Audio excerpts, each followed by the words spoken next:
Start with the name of Allah who is very kind and merciful. तो student, जो आज हमारा next discussion का टॉपिक है वो है कार्बोहाइड्रेट्स।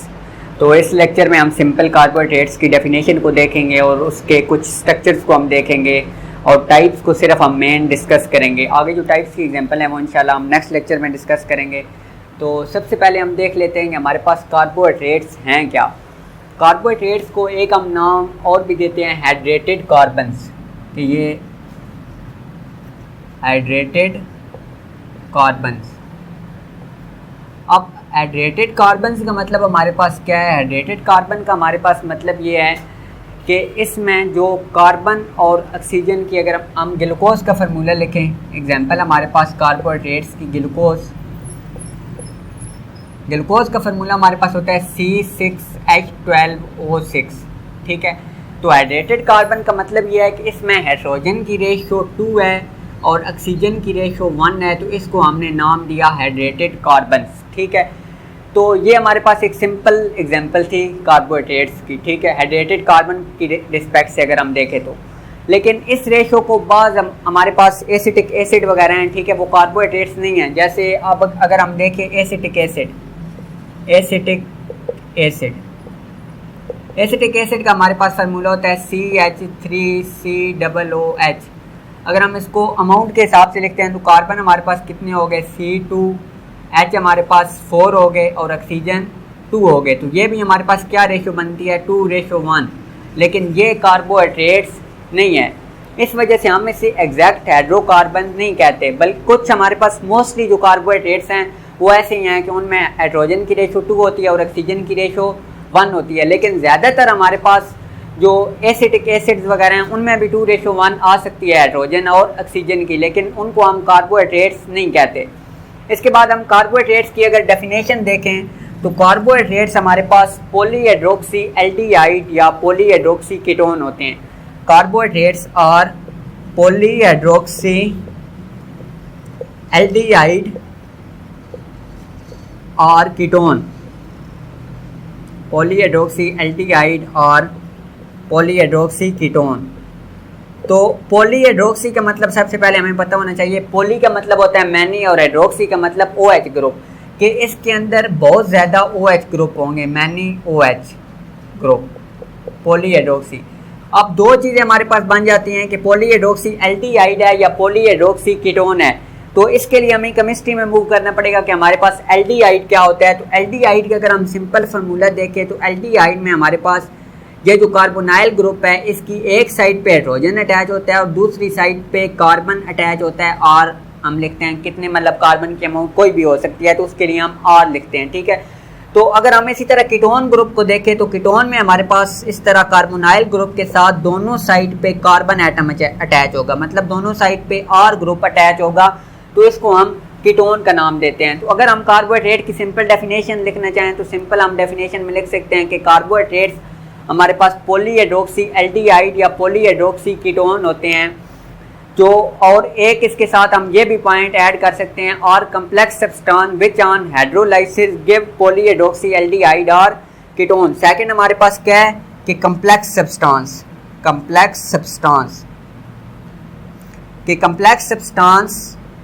ऑन हाइड्रोलाइसिस कि कम्प्लेक्स सब्सटेंस हमारे पास जो हैं अगर हम उनकी हाइड्रोलाइसिस करें, हाइड्रोलाइसिस का मतलब है कि वाटर की प्रेजेंस में अगर हम उनकी ब्रेक डाउन करें तो वो हमें क्या देंगे? पॉलीहाइड्रोक्सी एल्डिहाइड या पॉलीहाइड्रोक्सी कीटोन। तो इसे हम क्या नाम देते हैं कि ये हमारे पास कार्बोहाइड्रेट्स हैं। अगर हम कम्प्लेक्स सब्सटेंस की एग्जांपल देखें तो कम्प्लेक्स सब्सटेंस की एग्जांपल में हमारे पास सक्रोस आ जाता है। सक्रोस, अगर सक्रोस के सिंपल मैं आपको स्ट्रक्चर के बगैर एक इक्वेशन ड्रा करके बता देता हूँ कि ये कैसे होती है। अगर सक्रोस का हमारे पास फार्मूला है C12H22O11। इधर मैंने एक बात और भी आपको बताई है कि ये हाइड्रोलाइसिस होनी है। हाइड्रोलाइसिस का क्या मतलब है कि अगर हमने कम्प्लेक्स सब्सटेंस की ब्रेक डाउन करनी है तो वो break down in the presence of water होगी। तो इसके साथ हम क्या चीज़ ऐड करेंगे? Plus water. तो ये हमारे पास क्या बना देगा? C6H12O6 plus C6H12O6। ये एक हमारे पास बना है ग्लूकोज का मॉलिक्यूल और दूसरा हमारे पास बना है प्लस फ्रक्टोज का मॉलिक्यूल। तो ये सिंपल अगर हम डेफिनेशन कार्बोहाइड्रेट्स की लिखना चाहें तो कार्बोहाइड्रेट की डेफिनेशन हमने ऐसे लिखनी है कि कार्बोहाइड्रेट्स हमारे पास पॉलीहाइड्रोक्सी एल्डिहाइड और कीटोन और देयर डेरिवेटिव्स और इनसे बनने वाले जो मॉलिक्यूल्स हैं वो शामिल होंगे। और सेकंड जो डेफिनेशन का पार्ट है और complex substance which on hydrolysis give polyhydroxy aldehyde और कीटोन। तो ये सिंपल हमारे पास कार्बोहाइड्रेट्स की डेफिनेशन थी कि कार्बोहाइड्रेट्स को हम कैसे डिफाइन करते हैं। तो इसके बाद अगर हम टाइप्स ऑफ कार्बोहाइड्रेट्स पे आते हैं या क्लासिफिकेशन ऑफ कार्बोहाइड्रेट्स, तो हम इधर लिख लेते हैं classification of carbohydrates. Classification of carbohydrates, ठीक है। तो इसके हम कल क्लासिफिकेशन पे अगर हम बात करें तो 3 मेन क्लासेस हैं हमारे पास कार्बोहाइड्रेट्स की, या 3 मेन टाइप्स हम कह सकते हैं कार्बोहाइड्रेट्स की। फर्स्ट ऑफ ऑल जो हमारे पास है वो है हमारे पास मोनोसैकेराइड्स। मोनोसैकेराइड्स। सेकंड जो हमारे पास टाइप है वो हमारे पास टाइप है polysaccharides, oligosaccharides, second sorry oligosaccharides. और थर्ड जो हमारे पास टाइप है वो हमारे पास टाइप है पॉलीसैकेराइड्स। Polysaccharides, polysaccharides. अब बच्चे आपने इधर कंफ्यूज नहीं होना कि ये हमारे पास पॉलीहाइड्रोक्सी है और ये हमारे पास पॉलीसैकेराइड्स है। इन दोनों में क्लियर फर्क है। पॉलीहाइड्रोक्सी का मतलब है कि उसके साथ बहुत ज़्यादा OH ग्रुप अटैच होंगे, जबकि पॉलीसैकेराइड्स का मतलब क्या है कि उसके अंदर बहुत ज़्यादा कार्बोहाइड्रेट्स के छोटे छोटे मॉलिक्यूल मिल के उन्होंने एक कम्प्लेक्स मॉलिक्यूल बना लिया है। तो अब हम इनको 1 बाय 1 देख लेते हैं। सबसे पहले हमारे पास है मोनोसैकेराइड्स। फर्स्ट टाइप जो हमारे पास है वो है मोनोसैकेराइड्स। तो मोनोसैकेराइड्स हमारे पास सबसे सिंपल कार्बोहाइड्रेट्स जो होते हैं उन्हें हम नाम देते हैं मोनोसैकेराइड। बिल्कुल सिंपल, जिनकी हाइड्रोलाइसिस हो ही नहीं सकती। अगर उनकी हाइड्रोलाइसिस हो गई तो वो फिर कार्बोहाइड्रेट्स नहीं रहेंगे, वो फिर इनऑर्गेनिक मॉलिक्यूल में चेंज हो जाएंगे। तो मोनोसैकेराइड्स का सबसे पहले हम लिख लेते हैं कि सिंपल शुगर के मोनोसैकेराइड्स हमारे पास सिंपल शुगर होते हैं जो जिनकी हाइड्रोलाइसिस पॉसिबल नहीं है, कैन नॉट बी हाइड्रोलाइज, कि इनकी हम हाइड्रोलाइसिस नहीं कर सकते। तो ये मोनोसैकेराइड्स हमारे पास। अगर हम मोनोसैकेराइड्स के एग्जांपल सिंपल बात कर लें कि एग्जांपल इसमें कौन कौन सी आएगी, तो एग्जांपल इसमें हमारे पास आ सकती है ग्लूकोज प्लस फ्रक्टोज आ सकती है, फ्रक्टोज के साथ हमारे पास गैलेक्टोज आ सकती है। तो ये हमारे पास मोनोसैकेराइड्स की एग्जांपल हैं, ठीक है। तो अब अगर हम मोनोसैकेराइड्स को क्लासिफाई करते हैं आगे, तो मोनोसैकेराइड्स को हमने इन्हीं बातों पे लेके चलना है कि उसके अंदर कौन कौन सी चीज़ें होंगी। एक एल्डिहाइड ग्रुप होगा और एक कीटोन ग्रुप होगा, ठीक है। एल्डिहाइड को हम क्या नाम देते हैं? अगर एल्डिहाइड ग्रुप हो तो उसे हम नाम देते हैं एल्डोज। एल्डोज। अगर किसी कार्बोहाइड्रेट्स में एल्डिहाइड ग्रुप प्रेजेंट होगा तो उसे हम नाम देंगे एल्डोज का। और अगर किसी कार्बोहाइड्रेट्स में हमारे पास कीटोन ग्रुप प्रेजेंट होगा तो उसे हम नाम देंगे कीटोज का, कीटोज, अगर उसके अंदर हमारे पास कीटोन ग्रुप मौजूद है। एल्डिहाइड और कीटोन का पीछे मैं आपको बता चुका हूँ कि एल्डिहाइड में एक साइड पे हाइड्रोजन होगा और दूसरी साइड पे कार्बन का एटम अटैच होगा, लेकिन कीटोन ग्रुप में हमारे पास दोनों साइड पे कार्बन का मॉलिक्यूल ही अटैच होता है और सेंटर में जो चीज़ मौजूद होती है उसे हम नाम देते हैं कार्बोनाइल ग्रुप का। अगर मोनोसैकेराइड्स की हम बात करें, इसको क्लासिफाई कैसे करते हैं, तो इसकी 3 हमने पॉइंट्स माइंड में रखने हैं कि इसे 3 पॉइंट्स पे बेसिक क्लासिफाई करते हैं। सबसे पहला पॉइंट जो हमारे पास है वो है कार्बोनाइल ग्रुप, कि सबसे पहले हम इसमें बात करेंगे कार्बोनाइल ग्रुप के कार्बोनाइल ग्रुप की हमारे पास पोजीशन क्या है।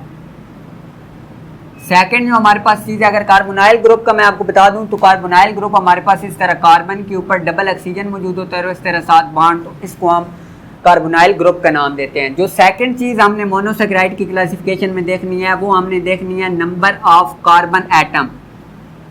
नंबर ऑफ कार्बन एटम के कार्बन एटम कितने हैं, कार्बन एटम 2 हैं, 3 हैं, 4 हैं, 5 हैं, उस कार्बन के रिस्पेक्ट से हमने देखने। अगर थर्ड हम बात करें तो थर्ड हम बात करते हैं इट्स चायरल हार्डनेस। इट्स चायरल हार्डनेस, अब इस पॉइंट से क्या मतलब है, इस पॉइंट का मतलब मैं आपको पहले बता चुका हूँ कि ये हाइड्रोलाइज नहीं हो सकते, कि ये बहुत ज़्यादा हार्ड होते हैं, तो इसलिए इनके करैक्टर में ये भी लिखा जाता है कि इनकी हार्डनेस चायरल होती है। ठीक है, तो अब हम सिंपल देख लेते हैं, इन तीनों पॉइंट्स को हमने सामने रखना है और इनको क्लासीफाई करना है। तो हमारे पास ट्रायोसिस हो सकता है, इसके अलावा हमारे पास टेट्रोसिस हो सकता है, इसके अलावा हमारे पास पेंटोसिस हो सकता है, इसके अलावा हमारे पास हेक्सोसिस हो सकता है। तो ये सिंपल हम देखें तो ट्राई का मतलब 3, टेट्रा का मतलब 4, पेंटा का मतलब 5 और हेक्सा का मतलब 6, कि जिस रिस्पेक्ट से इनके अंदर कार्बन एटम मौजूद होंगे उसी रिस्पेक्ट से हम इनको क्लासीफाई कर लेते हैं। तो मैं आपको इधर एक्सोसिस का स्ट्रक्चर ड्रा करके बता देता हूँ, जो बहुत ज़्यादा इंपॉर्टेंट है, जिसमें बाज़ दफ़ा पेपर में क्वेश्चन आ जाता है कि draw the structure of glucose और फ्रक्टोज। तो वो दोनों किस में आते हैं, वो एक्सोसिस में आते हैं, क्योंकि वो 6 कार्बन कंपाउंड्स हैं। तो अगर हम इधर ग्लूकोज का फार्मूला ड्रा करते हैं तो ग्लूकोज का जो हमारे पास फार्मूला होता है वो है C6H12O6। ठीक है, तो सिंपल ये फार्मूला ड्रा करने के लिए हमने कार्बन के एटम 6 हैं, तो हमने 6 कार्बन इस तरह अटैच कर लेने हैं, 1 2 3 4 5 और 6। सर 6 कार्बन अटैच करके तो हमें ग्लूकोज का पता होना चाहिए कि ये हमारे पास एल्डिहाइड है या कीटोन है। तो ग्लूकोज हमारे पास एल्डिहाइड ग्रुप होता है, तो इसमें हमारे पास इधर कार्बोनाइल ग्रुप प्रेजेंट होगा और इधर हमारे पास हाइड्रोजन प्रेजेंट होगा। तो इससे ये आप देखें कि ये कार्बोनाइल ग्रुप हमारे पास है इसका, और एक साइड पे हाइड्रोजन है और दूसरी साइड पे कार्बन है, तो इसे हम क्या नाम देते हैं कि ये एल्डिहाइड है। इसके बाद अगर हम इसको मुकम्मल करना चाहें तो इस साइड पे हमारे पास OH, इधर H। ये बात याद रखनी है ग्लूकोज में और फ्रक्टोज में दोनों स्ट्रक्चर में कि जो थर्ड कार्बन होगा उसकी हम बैक साइड पे OH ग्रुप अटैच करते हैं, कि हाइड्रोक्सिल ग्रुप इसकी बैक साइड पे अटैच होगा, बाकी सब के आगे हाइड्रोक्सिल ग्रुप अटैच होगा। OH, इधर भी आगे OH, इधर भी आगे OH, H H। अगर अब हम नंबर इधर से काउंट कर भी लें तो बिल्कुल एग्जैक्ट नंबर बनेंगे, कार्बन के 6, हाइड्रोजन के 12 और ऑक्सीजन के 6। तो ये हमारे पास ग्लूकोज का फार्मूला ड्रा करने का तरीका है कि पहले हमने 6 कार्बन ड्रा करने हैं, उसके साथ फर्स्ट जो कार्बन है उस पर हमने कार्बोनाइल ग्रुप अटैच करना है। ठीक है, और बाकी जो थर्ड कार्बन होता है चाहे वो ग्लूकोज का हो या फ्रक्टोज का हो, उसकी हम बैक साइड पे हाइड्रोक्सिल ग्रुप अटैच करते हैं, बाकी जितने कार्बन होंगे उनकी फ्रंट साइड पे अटैच करने हैं। ये हमारे पास ग्लूकोज था। तो सेकंड हम फ्रक्टोज का देख लेते हैं। तो फ्रक्टोज का भी बिल्कुल यही फार्मूला होता है हमारे पास, फ्रक्टोज बिल्कुल यही फार्मूला हमारे पास फ्रक्टोज का भी होता है, लेकिन फ्रक्टोज के अंदर जो अब ग्रुप होगा वो कीटोन ग्रुप होगा। तो ये हमारे पास 1 2 3 4 5 और 6 ये इस तरह कार्बन। सिंपल क्या करना है कि थर्ड कार्बन की बैक साइड पे OH ग्रुप आपने पहले ही लगा देना है, ये चीज़ एक माइंड में रखनी है। ठीक है, अब सेकंड हमें कीटोन ग्रुप चाहिए, तो हम अगर पहले कार्बन पे कार्बोनाइल ग्रुप अटैच करते हैं तो ये हमारे पास कीटोन नहीं बनेगा, क्योंकि एक साइड पे हमारे पास हाइड्रोजन आ जाएगा। अगर इस साइड पे हम कार्बन लगाते हैं तो ये कार्बन फिर 7 हो जाएंगे, फिर स्ट्रक्चर सारा डिस्टर्ब हो जाएगा। तो हम पहले कार्बन को छोड़ देते हैं, सेकेंड कार्बन पे हम आके कार्बोनाइल ग्रुप अटैच करते हैं। अब हमने सेकेंड कार्बन पे कार्बोनाइल ग्रुप अटैच किया है, तो अब कार्बन की दोनों साइड पे हमारे पास कार्बोनाइल ग्रुप की दोनों साइड पे कार्बन मौजूद है। ये आप देखिए, इधर हमने कीटोन का फार्मूला ड्रा किया है, तो कार्बोनाइल ग्रुप की दोनों साइड पे हमारे पास कार्बन मौजूद है। ठीक है, तो इधर हमारे पास दोनों साइड पे कार्बन आ जाएगा, बाकी हम उसी तरह अपनी वैलेंसी फिल कर लेंगे। इधर OH H H, इधर H OH H OH OH H और H। इसके बाद अगर हम इसके भी नंबर काउंट करें तो बिल्कुल एग्जैक्ट हमारे पास C6H12O6। अब इधर कन्फ्यूजन ये आ जाती है कि इन दोनों का जो मतलब हमारे पास फार्मूला जो है केमिकल फार्मूला वो सेम है, लेकिन स्ट्रक्चर फार्मूला डिफरेंट है। तो इसकी रीज़न क्या है? तो ये हमारे पास एक टर्म्स होती है आइसोमर्स, इधर हम लिख लेते हैं आइसोमर्स, आइसोमर्स या आइसोमरिज्म। जब हम इस टर्म को क्लासिफाई करते हैं तो इसका मतलब यह है कि the molecule having same chemical formula but different structure formula is called isomers. के उनका केमिकल फार्मूला तो सेम होता है या एम्पेरिकल फार्मूला उनका सेम होता है, लेकिन जो उनके स्ट्रक्चर्स हम ड्रा करते हैं वो स्ट्रक्चर डिफरेंट होते हैं। तो इसके बाद हम इन ग्लूकोज का और फ्रक्टोज का स्ट्रक्चर फार्मूला भी ड्रा करके देख लेते हैं साइकिल वाला, कि साइक्लिक इन दोनों का स्ट्रक्चर कैसा होगा। तो ग्लूकोज का अगर हम साइक्लिक स्ट्रक्चर ड्रा करें, ग्लूकोज का जब हम साइक्लिक स्ट्रक्चर ड्रा करते हैं तो हमने कार्बन के साथ ऑक्सीजन, कार्बन और एक कार्बन इसका इधर बाहर आएगा, ठीक है। जब हमने नंबरिंग स्टार्ट करनी है तो हमने इधर से नंबरिंग स्टार्ट करनी है 1 2 3 4 5 और 6। अब उधर मैंने आपको बताया कि इसके अंदर कौन सा ग्रुप है, एल्डिहाइड ग्रुप है। तो आप इधर देख सकते हैं कि हमारे पास ये जो कार्बन है, कार्बन नंबर 1, इसकी एक साइड पे ऑक्सीजन है और दूसरी साइड पे कार्बन है, ठीक है। इसके साथ जो थर्ड इधर चीज़ अटैच होगी वो H और OH अटैच होगा, ठीक है। तो इससे हमें पता चल गया है कि इसकी एक साइड पे कार्बन है और एक साइड पे हाइड्रोजन है। तो इसको हम क्या नाम देते हैं कि ये हमारे पास एल्डिहाइड ग्रुप है, एल्डिहाइड। अब अगर हम इनकी इधर वैलेंसी कंप्लीट करेंगे उसी तरीके से तो OH H ग्रुप लगा के तो ये हमारे पास स्ट्रक्चर कंप्लीट हो जाएगा। इस तरह अब हम फ्रक्टोज का फार्मूला ड्रा कर लेते हैं। फ्रक्टोज, तो फ्रक्टोज और ग्लूकोज के फार्मूले में डिफरेंस है, क्योंकि अगर हम इस तरह का फार्मूला ड्रा करते हैं फ्रक्टोज का भी स्ट्रक्चरल, तो उसमें हमारे पास ये चीज़ आ जाएगी कि उसमें हमारे पास एल्डिहाइड ग्रुप आ जाएगा और वो फिर ग्लूकोज में चेंज हो जाएगा, वो फ्रक्टोज नहीं रहेगा। तो इसमें हम क्या करते हैं, ऑक्सीजन को इधर ऊपर लगाएंगे, ठीक है, जो हमारे पास कार्बोनाइल ग्रुप है उसकी दोनों साइड्स पे हम कार्बन लगा देते हैं, ये इस तरह। अब इसके अंदर हमारे पास 4 कार्बन फुलफिल हो गए, 2 कार्बन रह गए, एक हम इधर कार्बन लगा देंगे, एक हम इधर कार्बन लगा देंगे। अब हमने इधर कार्बन क्यों लगाया है, इधर कार्बन की रीज़न ये है कि जो हमने फ्रक्टोज में कार्बोनाइल ग्रुप अटैच करना है वो कार्बन नंबर 2 पे अटैच करना है। तो हम इधर से नंबरिंग स्टार्ट करते हैं 1 2 3 4 5 और ये हमारे पास 6 हो जाएगा। अगर हम इधर से नंबरिंग स्टार्ट करें तो इधर से वही होगा 1 2 3 4 5 और 6 के 1 2 पे जो है हमारे पास वो कार्बोनाइल ग्रुप अटैच है। इधर जब हम इसकी वैलेंसी पूरी करते हैं तो एक साइड पे इसके साथ हाइड्रोजन ग्रुप अटैच हो जाता है। तो ये हमारे पास ग्लूकोज और फ्रक्टोज के फार्मूले का डिफरेंस था। अब इसमें हमारे पास ग्रुप की अगर हम बात करें तो एक साइड पे ऑक्सीजन है, ठीक है, और दूसरी साइड पे हमारे पास कार्बन है, तीसरी साइड पे भी कार्बन है। तो इसको हम कौन से फार्मूले का नाम देंगे कि ये हमारे पास कीटोन ग्रुप है और ये जो हमारे पास ग्लूकोज का था वो एल्डिहाइड ग्रुप है। अब इसमें आगे हमारे पास 2 चीज़ें आ जाती हैं। एक हमारे पास आ जाता है कि अल्फ़ा और बीटा में क्या फ़र्क है, कि अल्फ़ा ग्लूकोज हो या बीटा ग्लूकोज हो या अल्फ़ा ग्लूकोज और अल्फ़ा फ्रक्टोज हो, तो इनमें हमारे पास क्या डिफरेंस है।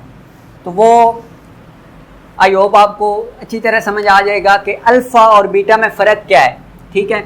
तो सिंपल आपने ये माइंड में रखना है कि जो अल्फ़ा है उसमें जो कार्बन ग्रुप अटैच होगा वो लोअर साइड पे अटैच होगा, कि इस तरह हमारे पास कार्बन है और जो हाइड्रोक्सिल ग्रुप है वो लोअर साइड पे अटैच होगा। तो ये हमारे पास कौन सा है, अल्फ़ा, ठीक। अगर हम बीटा की बात करें तो बीटा में जो हमारे पास हाइड्रोक्सिल ग्रुप है वो हमारे पास कार्बन के ऊपर वाली साइड पे मौजूद होगा। तो इसे हम क्या नाम देते हैं कि हमारे पास बीटा ग्लूकोज है या अल्फ़ा ग्लूकोज है, ठीक है। इसी स्ट्रक्चर्स को अगर हम देखें तो इस स्ट्रक्चर में अब हमने OH ग्रुप इधर ऊपर लगाया है, ठीक है। पहले कार्बन को हमने देखना है, ग्लूकोज हो फ्रक्टोज हो जो भी हो, हमने पहले कार्बन को देखना है जिसने आगे बॉन्डिंग करनी है, ठीक है। तो ये हमारे पास OH ग्रुप ऊपर वाली साइड पे अटैच है। तो इसका क्या मतलब है हमारे पास इधर कि ये हमारे पास बीटा ग्लूकोज होगा। कौन सा ग्लूकोज होगा, बीटा ग्लूकोज।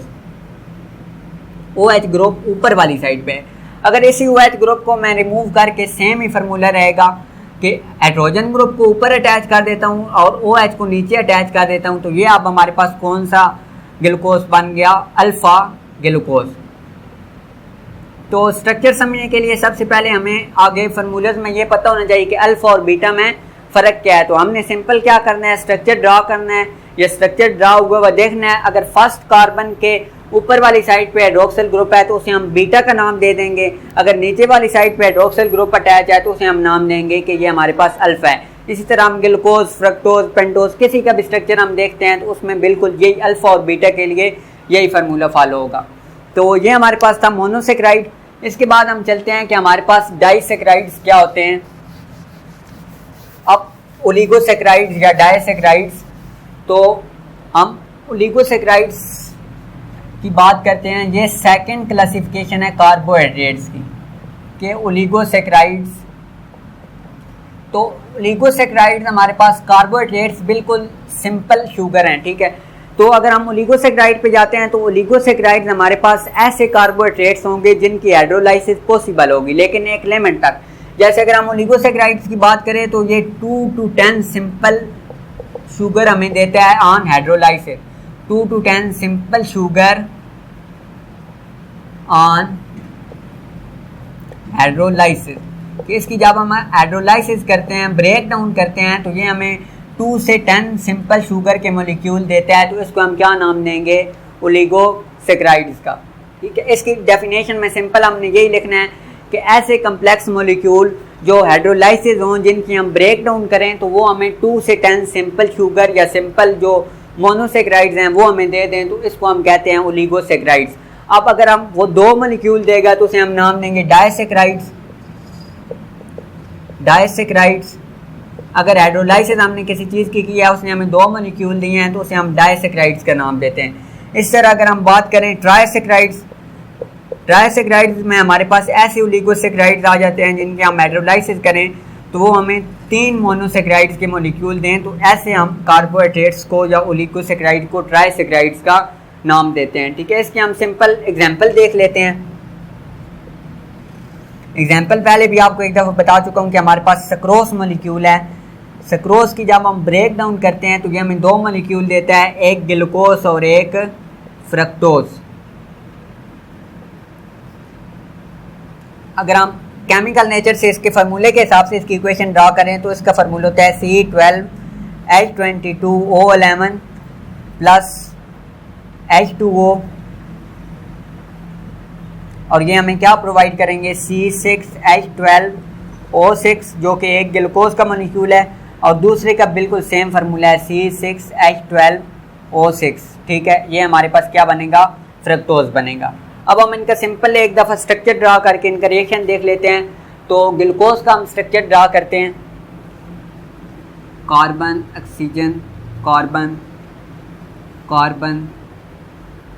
एक चीज़ आपने माइंड में रखनी है कि जब हम हाइड्रोलाइसिस करते हैं या ब्रेक डाउन करते हैं, तो हम जब डिटेल में जाते हैं तो डिटेल में हमने ये चीज़ देखनी है कि हम उसका स्ट्रक्चर साइक्लिक ड्रा करके फिर उसकी ब्रेक डाउन करेंगे।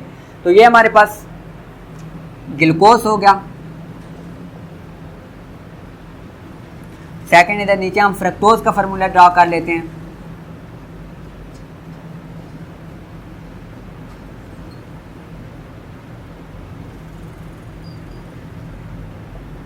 ये हमारे पास बिल्कुल सिंपल ग्लूकोज और फ्रक्टोज का फार्मूला है। अगर हम सक्रोज का बात करें, सक्रोज की ब्रेक डाउन कैसे होती है, इनके दरमियान जो लिंकेज बनती है वो कैसे बनती है? वो इनके दरमियान लिंकेज होती है अल्फ़ा 1 और जो हमारे पास 2 होगा वो कौन सा होगा? बीटा का होगा, ठीक है। तो अल्फ़ा का मैंने आपको बताया है कि अल्फ़ा का जो हाइड्रोक्सिल ग्रुप है वो नीचे है, ठीक है। तो पहले हमारे पास ये अल्फ़ा कार्बन है पहला, तो इसका हाइड्रोक्सिल ग्रुप हम इधर नीचे लगाएंगे और हाइड्रोजन ग्रुप ऊपर लगाएंगे। ये हमारे पास क्या होगा? Alpha glucose.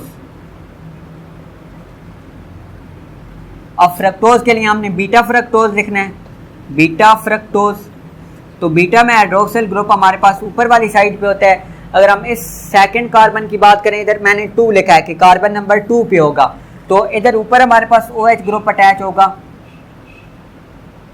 अब ये हमारे पास सिंपल एक ग्लूकोज और ये हमारे पास फ्रक्टोज का स्ट्रक्चर फार्मूला है। अब इनकी हम जब रिएक्शन करते हैं तो वो रिएक्शन कैसे होता है, ठीक है।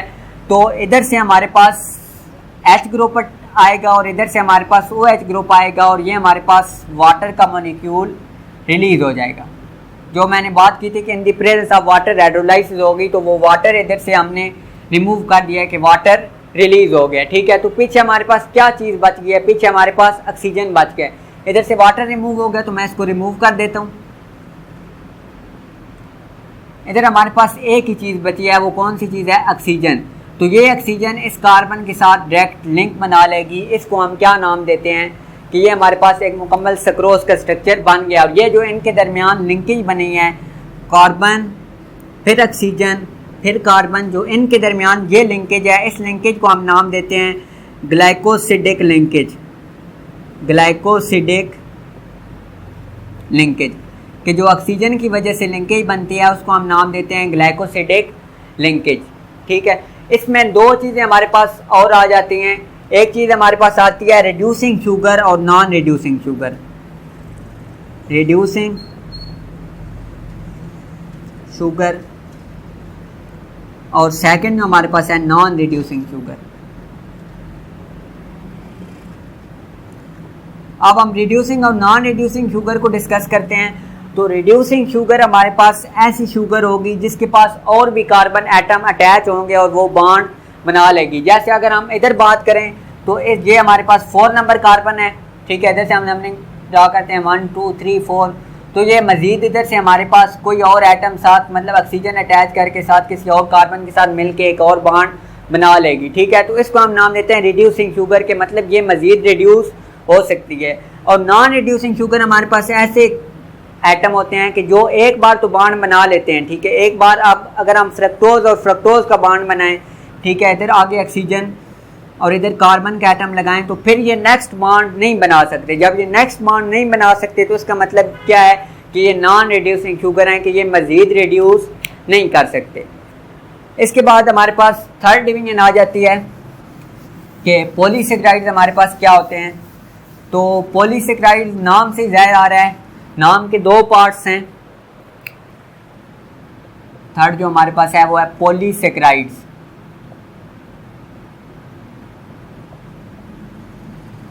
पॉली का मतलब है मैनी और सेक्राइड्स का मतलब है कि जब इसकी हाइड्रोलाइसिस होगी तो बहुत ज़्यादा हमें क्या मिलेंगे, मोनोसेक्राइड्स। कि जब हम इसकी हाइड्रोलाइसिस करते हैं तो इसकी हाइड्रोलाइसिस में हमें बहुत ज़्यादा मोनोसेक्राइड्स मिलते हैं। ठीक है, उसे हम क्या नाम देते हैं, पॉलीसेक्राइड्स का। ठीक है, अगर हम इनके कैरेक्टरिस्टिक की बात करें तो ये हमारे पास लेस स्वीट इन टेस्ट होते हैं, लेस स्वीट इन टेस्ट। अब जो पहले दो हैं उनका हमारे पास टेस्ट सही होता है, ग्लूकोज फ्रक्टोज हो गया। ठीक है, या सक्रोज की हम बात करते हैं वो हमारे पास टेस्ट लेस नहीं होते, लेकिन इन मतलब टेस्ट लेस एक सेंस से हम कह सकते हैं या लेस स्वीट इन टेस्ट होते हैं। सेकंड इनका है कि इनसोल्युबल इन वाटर, कि ये वाटर के अंदर इजीली सोल्युबल नहीं हो सकते। अगर हम वाटर को गर्म करेंगे उस वाटर के मॉलिक्यूल ब्रेक डाउन होंगे तो उसमें तो ये डिज़ाल्व हो जाएंगे, लेकिन सिंपल अगर हम इनको वाटर में रखते हैं तो ये वाटर के अंदर डिज़ाल्व नहीं हो सकते। इसकी अगर हम एग्जांपल की बात करें तो एग्जांपल में हमारे पास आ जाता है स्टार्च, ग्लाइकोजन, इसके अलावा हमारे पास सेलुलोज और लास्ट में हमारे पास है काइटन।